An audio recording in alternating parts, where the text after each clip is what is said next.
E aí, minha gente, eu sou o Rick Trindade e o vídeo de hoje, na verdade, é meio uma conversa, meio uma chamada de atenção para os meus amigos e amigas brancos e brancas. Vamos conversar?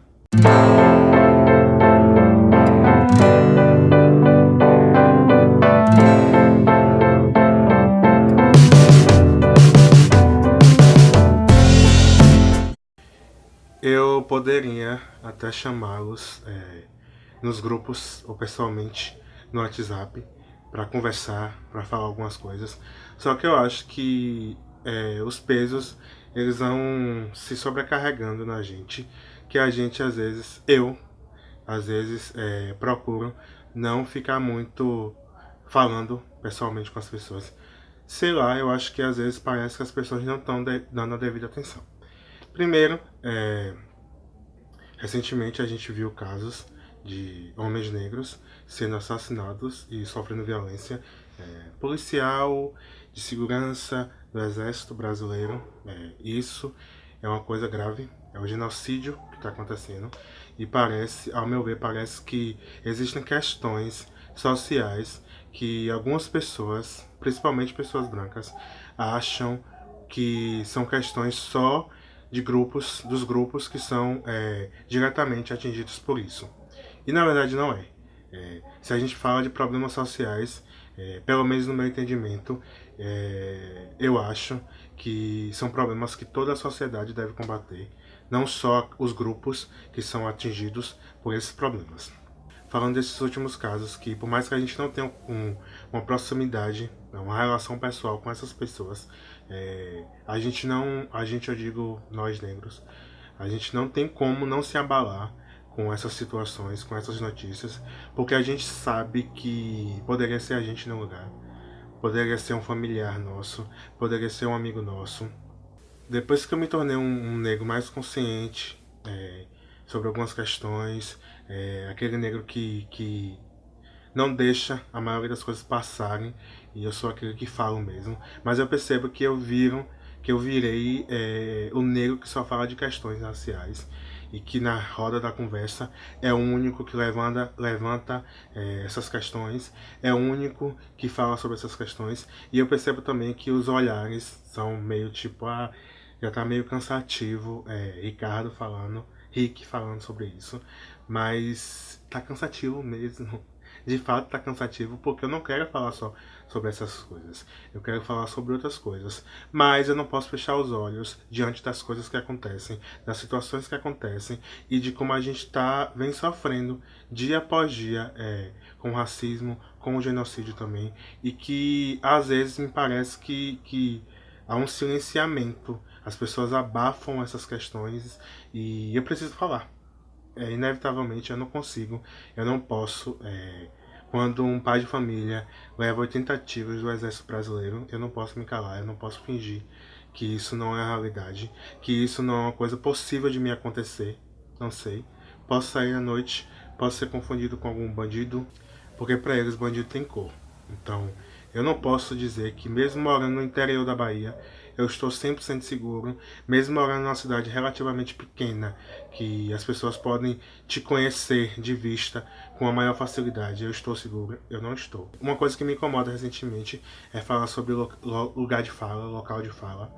E as pessoas eu acho que estão meio que tirando o sentido disso para se ausentar de falar sobre determinadas coisas. Inclusive tem um livro da Djamila Ribeiro, O que é Lugar de Fala, que eu recomendo muito para ler. É um livro que tem termos muito acadêmicos, mas eu acho que dá para dar uma direcionada. E também tem textos na internet que a gente consegue achar numa linguagem mais popular, mais acessível e que a gente consegue entender de forma mais clara possível. Enquanto negro, eu não posso abrir os meus olhos só para o racismo e fechar os olhos para outras coisas, para outros problemas que atingem outras pessoas. Então, eu preciso tomar essa consciência. Eu tenho tomado essa consciência de discutir questões que às vezes não me afetam diretamente, mas que eu sei que afetam outras pessoas, pessoas próximas a mim, pessoas que eu conheci na internet, e eu tomei consciência disso, e a gente precisa, o mais rápido possível, tomar consciência disso. A gente não pode esquecer A gente vem sofrendo genocídio, a população preta vem sofrendo dia após dia. E eu acho que esse silêncio, ele também mata. Esse silêncio ele contribui também para a morte de pessoas pretas. A gente não pode esquecer, a Baby Quirino tá aí, presa há quase 2 anos, mesmo provando que não estava no local do crime, e a testemunha reconheceu ela pelo cabelo. Tem um vídeo da Negata que eu assisti essa semana, que ela tem uma fala interessante sobre o quanto a branquitude ele não entende as nossas diferenças e as nossas individualidades enquanto pessoas pretas. Então, para elas, para a branquitude, todas as pessoas pretas são parecidas. Então é muito comum confundir uma pessoa preta com outra pessoa preta. E às vezes, se você parar para pensar, para analisar, essas duas pessoas não têm nada, absolutamente nada em comum, fisicamente, em traços, em gestos. E é muito comum as pessoas confundirem isso. Tanto que a Baby está presa porque uma testemunha confundiu, reconheceu ela pelo cabelo. O cabelo dela, se eu não me engano, é um cabelo cacheado. Mas quantas mulheres pretas têm um cabelo cacheado? Como é que você prova que uma pessoa é aquela pessoa só pelo cabelo cacheado? Por muitas vezes eu até penso em me afastar por essas questões de como algumas coisas me afetam de uma maneira muito pesada e que eles não percebem e que eles não fazem dimensão, eles não têm dimensão disso, e o quanto a omissão deles deles e delas em determinadas questões me afetam também, porque como eu disse, não tem como você ler que um pai de família que estava saindo para um chá de bebê foi fuzilado com 80 tiros e tipo, isso é uma coisa que acontece. Não, isso não é uma coisa que acontece. A gente precisa fazer um recorte racial para entender que essa coisa não acontece em bairros elitizados, em bairros nobres. Isso só acontece na favela, isso só acontece com pessoas pretas. E a gente precisa falar, a gente precisa debater, a gente precisa explanar essas questões. E elas precisam entender, pessoas brancas na minha vida. Vocês precisam entender que eu posso ser o próximo, que poderia ter sido comigo. Esse vídeo não é para pedir comoção de pessoas brancas, no geral, de uma forma geral, de todas as pessoas brancas, não. Esse vídeo é mais direcionado às pessoas brancas da minha vida, amigos e amigas. Eu quero que vocês entendam que o silêncio de vocês também mata. O silêncio de vocês também, de certa forma, me machuca.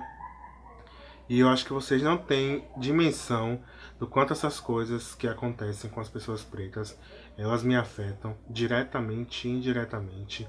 O quanto que o meu medo aumenta quando eu vejo que a gente está sendo morto a troco de nada, e que as pessoas parecem que não estão se importando. Só as pessoas pretas que estão se importando com a morte de pessoas pretas. Eu não quero, de verdade, eu não quero a comoção de vocês, a lágrima de vocês, o apoio de vocês, a mensagem de vocês quando algo me acontecer diretamente, ou quando meu corpo for atingido pela bala. Eu não quero, eu acho que eu não preciso disso. Quantas pessoas pretas já foram acusadas injustamente? Elas sabiam que era inocente, a família sabia que essa pessoa era inocente, os amigos sabiam. Mas quando isso cai na mídia, a primeira coisa que a gente fala é se essa pessoa foi presa, alguma coisa ela fez. A gente sempre fala isso, isso é muito comum a gente falar. A gente nunca acha que uma pessoa é presa injustamente, mas ela é presa injustamente, ela morre injustamente. Geralmente as pessoas presas e mortas injustamente são pessoas pretas. Então a gente precisa falar sobre isso, porque isso aumenta o meu medo de sair nas ruas, isso aumenta o meu medo de ser acusado de alguma coisa que eu não fiz. E quem vai acreditar? Eu não quero ser o único numa roda de amigos falar sobre questões raciais, mas se for preciso ser o chato e ser o único a falar, eu vou continuar falando. O meu silêncio contribui com o opressor, e quando eu falo de um lugar de oprimido, e eu acho que a minha voz tem importância sim. Não importa se ela alcança uma pessoa, não importa se ela alcança 10 pessoas, o importante é que eu não me mantenha em silêncio. Seja com os meus amigos próximos, seja na internet, seja com as pessoas que eu desconheço, que eu não conheço, mas que eu preciso falar. Então, Esse vídeo é para vocês. Falem sim, se pronunciem. Não esperem que o próximo preto seja o seu amigo, seja a sua amiga. Não esperem que o próximo preto ou a próxima preta seja uma pessoa conhecida, para vocês sim questionarem sobre o racismo, para vocês falarem de como a gente vem sofrendo genocídio. Por favor, como eu disse, vocês são parte também dessa engrenagem e vocês também precisam falar. E só uma coisinha por último. Caso você esteja discutindo com uma pessoa preta e essa pessoa preta disser que você foi racista, por favor, querido amigo, querida amiga, ouça essa pessoa preta, analise o que você falou e jamais, em hipótese alguma, me use como preto de estimação que você vai falar. Eu até tenho um amigo preto. Pelo amor de Deus, eu nunca quero ser esse amigo preto de uma pessoa branca que está sendo racista e que não reconhece que está sendo racista. Não me decepcione, pelo amor de Deus. No mais, se vocês gostarem do vídeo, curtem aí, compartilhem. As minhas outras redes, Twitter, Instagram, estão aqui. E aqui em cima vai ter um cardzinho de algum outro vídeo meu. Então, por favor, consuma as coisas que esse preto aqui que vos fala está produzindo. Tchau.